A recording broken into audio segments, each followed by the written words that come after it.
Salut à tous! Aujourd'hui, avec Nina, Logan, Maëva et moi-même, on a décidé de vous parler de podcast. On a choisi le podcast comme objet d'étude et on s'y est intéressé en lien avec le slow journalisme. On a fait un rapprochement entre ces deux notions qui nous permet de voir comment ces nouveaux formats font évoluer la diffusion de l'information pour répondre à de nouvelles exigences. Si on devait formuler ça avec une problématique un peu plus concrète, ça serait comment le podcast s'inscrit dans un mouvement de slow journalisme qui répond à de nouvelles exigences. D'abord, le podcast, qu'est-ce que c'est ? C'est pas du tout une invention récente. C'est plutôt une résurgence d'un format audio qu'on connaît tous, qui est la radio, et qui existe depuis très longtemps. C'est un service audio à la demande, un contenu numérique donc, qu'on peut écouter n'importe où, n'importe quand, grâce à la technologie du flux RSS. L'action de podcaster, en soi, c'est le fait de diffuser des fichiers audio sur Internet. Ce qui est le plus intéressant dans cette définition du podcast, en fait, c'est de se rendre compte que le podcast, c'est un format qui permet de s'affranchir du direct. C'est un format qui permet la réappropriation. On se réapproprie le choix du contenu, le lieu d'écoute et surtout le moment de l'écoute. On peut être dans un train, on peut être sous la douche, on peut être en train de faire la vaisselle. Il s'agit vraiment de réadapter la temporalité à des usages multiples et à toute une palette de sensibilités différentes. Et donc c'est un peu la même chose qui se joue avec le slow journalisme. On a fait un rapprochement, comme je le disais tout à l'heure, entre les deux notions, qui nous permet de voir comment la manière dont on diffuse l'information est en pleine mutation avec ces nouveaux formats et ces nouvelles méthodologies. Parce que le slow journalisme, qu'est-ce que c'est ? Ça peut se définir comme une méthodologie journalistique qui s'est développée en réaction à l'infobésité. Pour contextualiser un peu, avec la numérisation de l'information, la presse s'est mise à produire toujours plus de contenu, à diffuser en masse, et ce de manière presque instantanée, ce qui a pour conséquence de brouiller les pistes de la compréhension du lecteur, et surtout sa capacité de discernement. Il y a même une étude de l'Université de Columbia qui montre que près de 60% des personnes qui partagent des articles sur les réseaux sociaux ne les ont même pas lus. Donc partant de ce principe, le slow journalisme, ça se définit comme un nouveau contrat qui est passé avec le lecteur, en rupture avec le rythme de production et de diffusion classique. C'est une volonté en fait d'aller en profondeur dans l'analyse des sujets, quitte à produire des contenus un peu moins rapidement, mais quantitativement, mais de manière plus qualitative. Donc pour résumer un peu, quand on rapproche podcast et slow journalisme, on se rend compte que ces deux formats sont tous les deux une réponse à l'infobésité et au diktat du direct. Donc ce sont donc deux formats qui permettent de se réapproprier le temps d'écoute et d'en faire quelque chose d'enrichissant pour soi, avec plusieurs degrés d'utilité. Ça peut être éducatif, ça peut être challengeant, ça peut être apaisant, etc. Et en fait, c'est là qu'on se rend compte qu'il y a une multitude de formats de podcasts qui existent et qui s'adaptent aux différents rythmes d'écoute. Avec ça, on voit tout le potentiel innovant qui est lié à ce format audio.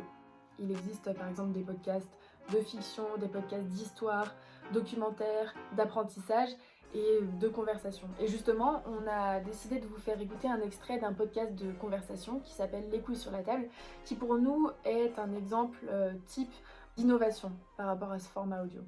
Et donc on va vous le faire écouter maintenant. Et je vais te mettre dans le bain. Et c'est parti. Voilà. Donc là, celle-ci, tu le déposes délicatement et tu peux le laisser. Voilà, magnifique. Cette voix, c'est celle de leur instructeur pour cette journée qui s'intitule l'atelier du futur papa. Gilles Vaquier de la Baume est père de 3 enfants.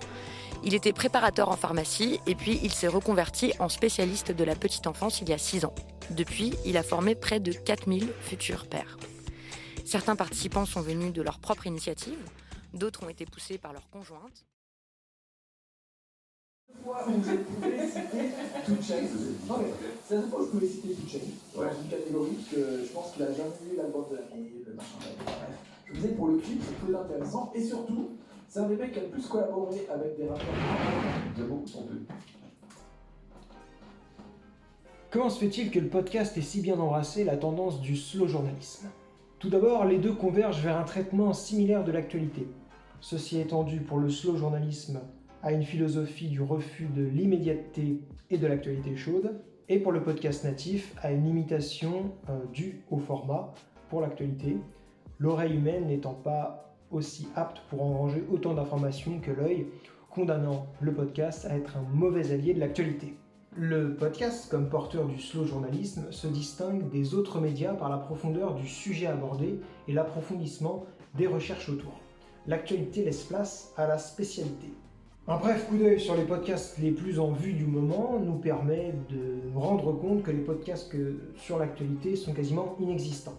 Sur Binge Audio, la plateforme française productrice de podcasts la plus connue, seul un podcast Programme B parle de l'actualité, une seule info pendant 20 minutes tous les jours.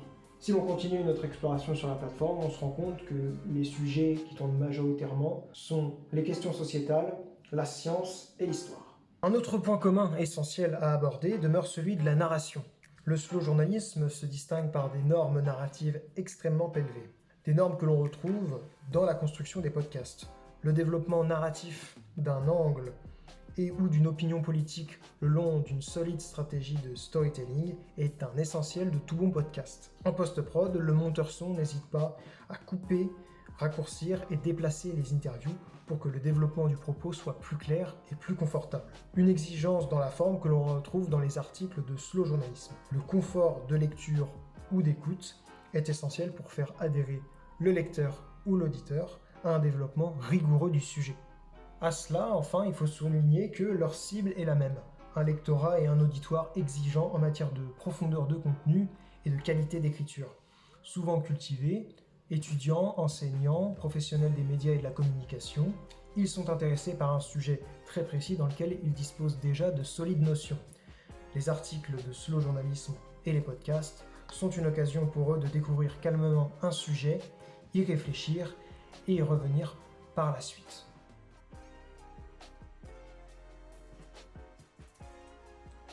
Bien que le podcast ne soit pas un concept nouveau, il connaît aujourd'hui un engouement grandissant en France. Alors comment expliquer le succès du podcast chez les Français ?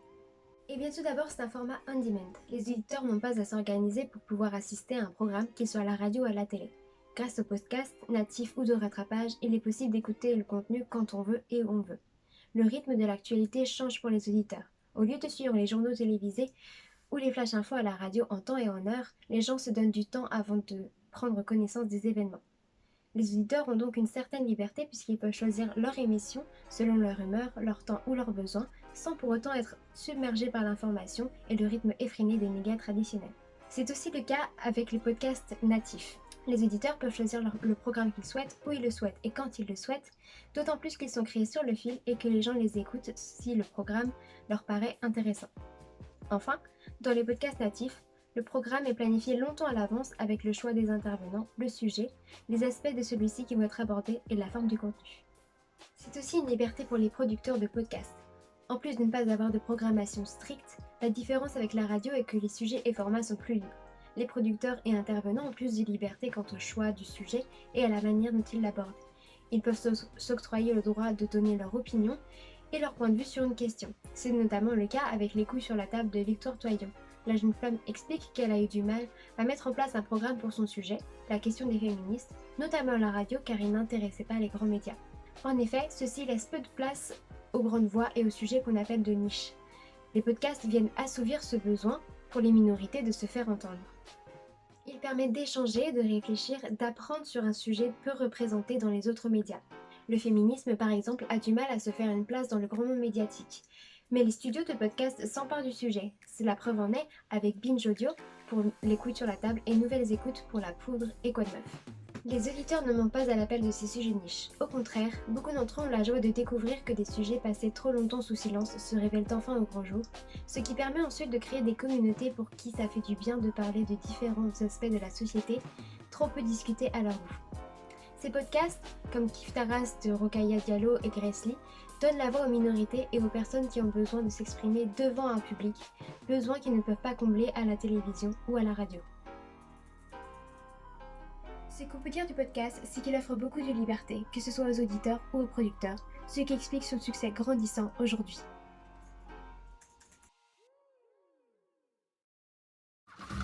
Ces gens-là, ils sont tous potes, ils n'ont pas un sou en poche quand ils voyagent, ils vivent sans domicile fixe, dans des voitures, sur la route, chez des amis. Ils sont tous à la fois poètes, drogués, écrivains, musiciens, vagabonds et clochards. Ben justement, c'était ça l'objet de notre débat dans le bar. On se demandait si on pouvait vraiment parler de clochards pour des vagabonds un peu romantiques, pour qui, moi, j'entretiens encore aujourd'hui une sorte de fascination un peu mystique ou malsaine, je sais pas trop. En tout cas, Clochard Céleste, c'est le titre d'un des livres de Kerouac pour désigner toute cette bande qui faisait partie dans les années 50 de la Beat Generation. Maintenant que vous en savez un peu plus sur le monde du slow journalisme et du podcast, parlons gros souffle. Eh bien oui, c'est bien beau de vouloir ralentir le rythme auquel nous consommons l'information, mais les factures, elles, ne ralentissent pas. Alors, comment font ces nouveaux médias pour se financer et ainsi pérenniser leur format ? Côté presse, la règle d'or, c'est pas de publicité et un financement par le lecteur uniquement. On est donc exclusivement sur du contenu payant par abonnement, mais certains médias font également appel au financement participatif, comme Deux Correspondants, un site d'information néerlandais qui a créé l'événement en mars 2013 pour avoir récolté plus d'1 million d'euros en seulement 8 jours et 15 000 abonnés supplémentaires au passage. Toujours dans une logique de lutter contre l'instantanéité de l'information, certains magazines, comme la revue française Sphère, laissent tous leurs numéros disponibles en librairie et maison de la presse. Et cela semble efficace puisque les créateurs se sont rendus compte que lors de la sortie du second numéro, ils avaient vendu autant du second que du premier numéro. Pour le podcast, c'est une autre histoire. Avec un coût de production allant de 3 000 € pour les talk-shows en solo à plus de 100 000 € pour certains podcasts de fiction, les studios de production peinent à trouver un modèle économique viable. Alors on pourrait se dire, il n'y a qu'à faire comme la presse et faire payer le contenu. Mais non, l'échec de Boxon, studio indépendant, et Magellan, qui a dû refondre son application de podcast, ont démontré que les auditeurs n'étaient pas tout à fait prêts à payer pour ce type de format. Alors voici les stratégies actuellement mises en place par les studios de production pour se financer. D'abord, et contrairement à la presse, le podcast se finance beaucoup par la publicité. Que ce soit via un spot audio préalablement enregistré par l'annonceur, ou un discours publicitaire directement mis en voix par l'animateur du podcast. Les régies publicitaires s'intéressent d'ailleurs de plus en plus au podcast pour placer leurs annonceurs. Mais en réalité, cela ne représente que 15 à 25% des revenus. Alors où vont-ils chercher le reste ? Pour générer des revenus grâce aux auditeurs, les studios se tournent vers l'adaptation de leurs programmes en format payant, comme l'édition de livres, au nom de leurs podcasts les plus connus, notamment La Poudre et Mortel chez Nouvelles Écoutes. D'autres pistes plus innovantes sont également explorées par Nouvelles Écoutes, avec une conférence payante proposée à ses auditeurs, et par Louis Média qui a créé un système de club dont on peut être membre via un abonnement payant et qui donne accès à des contenus exclusifs et des événements payants. Contrairement à ce que l'on pourrait penser au vu de la popularité exponentielle des podcasts et de la myriade de sources de financement possibles, les producteurs de podcasts ne roulent pas sur l'or. C'est d'ailleurs pour cela qu'un grand nombre d'entre eux appartiennent à de grands groupes comme Spotify et Amazon qui peuvent se permettre de ne pas dégager de bénéfices significatifs pour le moment. Et pour finir, en octobre 2019, le PIA, le syndicat des producteurs audio indépendants, a été créé et cherche depuis à permettre aux studios indépendants de devenir bénéficiaires des aides à la création de l'État. Voilà, vous savez tout ou presque sur le modèle économique hybride des podcasts. J'espère que cette vidéo vous aura plu et je vous laisse avec un extrait d'un des podcasts les plus innovants du moment. Vulgaire. Du coup, j'ai regardé sur internet et je vais vous expliquer ce que j'ai compris. Des personnes sourdes, il y en a toujours eu. Si ça se trouve, même, il y avait des dinosaures sourds, des Saurosaurus rex, ou des Diplosaurdus. Bon, en tout cas, je pense que s'ils existaient déjà, ils devaient galérer pour parler entre eux en signant parce qu'ils avaient des tout petits bras.